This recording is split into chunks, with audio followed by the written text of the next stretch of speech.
Me läksime emaga Narva turule ja mõned niisugused võib-olla muidu tähtsusetud seigad, aga no lapsel olid need huvitavad. Mäletan veel isegi, mis ema ostis seal Narva turul ja mäletan, et seal oli kalu palju ja suitsuräimi ja neid müüdi niisugustest laastukorvides ja hästi nagu läikivad ja säravad olid. Ja mäletan ka seda, et mul, kui lapsel tekkis mõte, et miks ema esimest kohast ära ei osta, et kõik nii ilusad, ta käis seal nagu ringi ja ikka lõpuks ostis ära ja muid kaupu, mis ta ostis, ma üldse ei mäleta. Ja siis hakkasime koju tagasi minema ja siis minu arvates oli see Vestervalli tänav, mul millegipärast see nimi nii koidab kangesti meeles, läksime seda Vestervalli tänavat pidi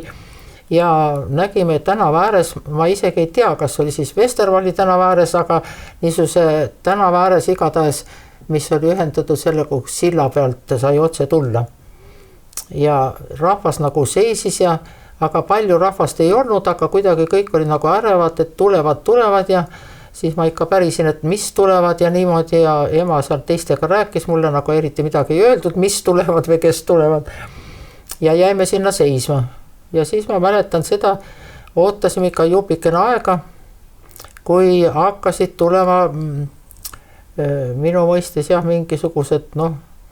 võib-olla ütelda väeosad, aga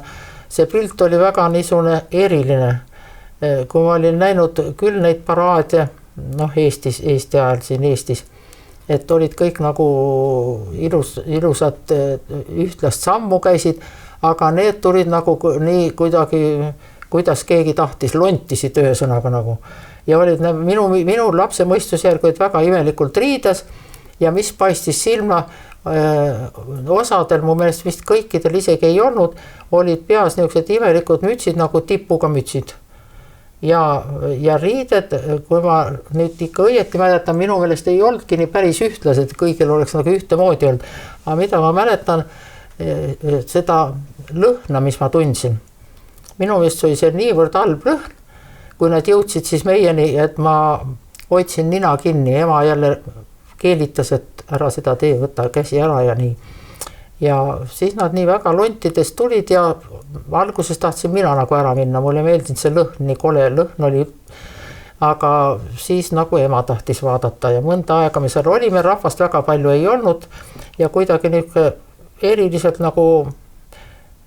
ma isegi ütleks natuke nagu närviline õhkkond oli või kui tagant järgi mõtlen nii. Sel momendil ma ei oska midagi aru saada, eriti mis asi see nüüd toimub, et väga imelik ja aga pärast siis ema tahtis nagu ära minna, siis mul hakkas juba huvitav, et vaata, mis seal on, et mis seal tuleb, aga me väga kaua ei olnud, aga mõnda aega me olime. Ja ma ei mäleta üldse, et oleks seal olnud mingisugust suurt urraatamist, õiskamist, kõik olid kuidagi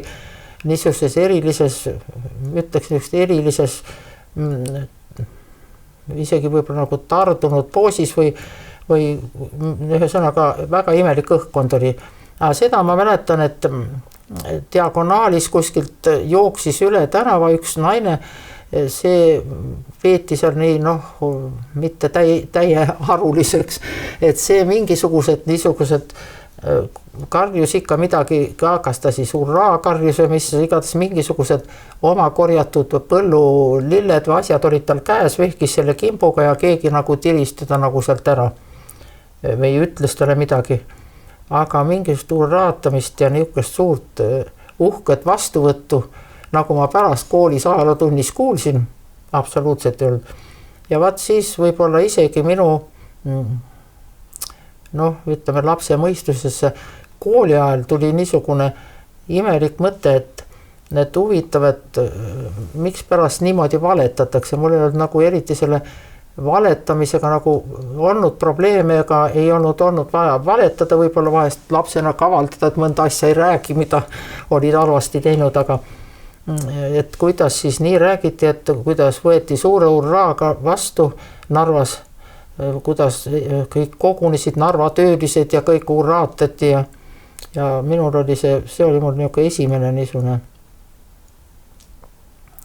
arusaamatu asi selles asjas.